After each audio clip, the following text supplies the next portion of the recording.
middle-class tax cut, because those dollars will go into the pockets of people who will spend that money in the economy, who will get our economy moving again.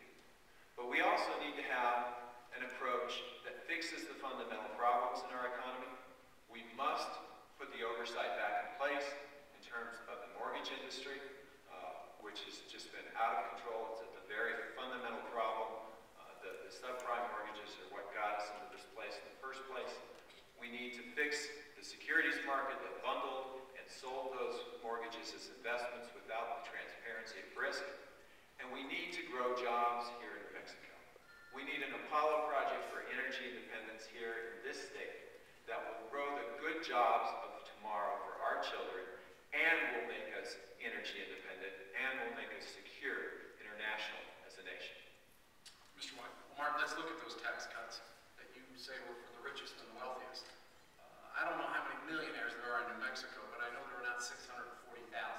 And that's how many people benefited from those tax cuts in 2001 and 2003. And I will also say that one of the ways we are not going to get out of this if we continue to tax small business. 65% of all new jobs are created by small business.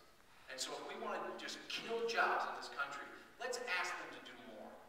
I think that would be disastrous. We also need an energy reform bill in this country that understands that people are paying too much at the pump. We went up to $4 a gallon this year. That needs to end.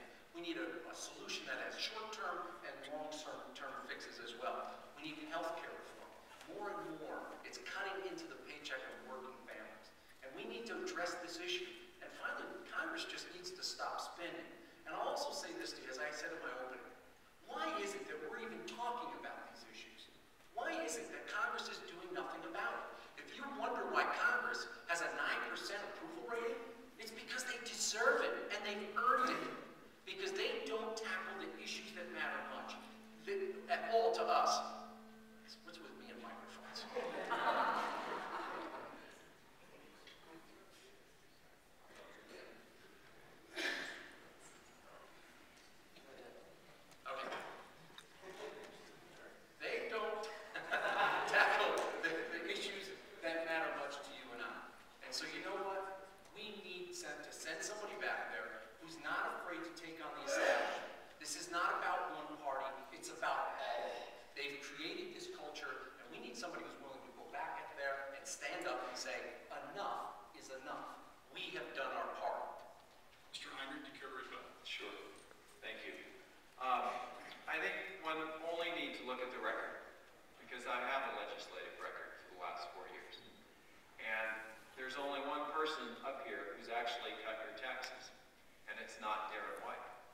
There's only one person up here who has balanced the budget year after year, balancing what's coming in, growing city, with what's going out.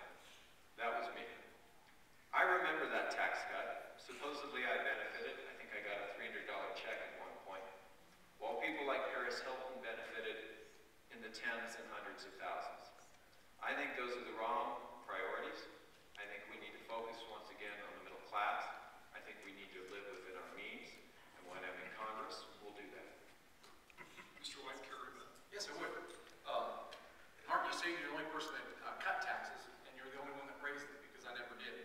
When you went into the council, taxes were 5.8. When you left, they were 6.75. You also increased spending by 24% the 4 years you were there. Now, you talk about balancing the budget. And I would tell you, you balance the budget because it's the law in Mexico.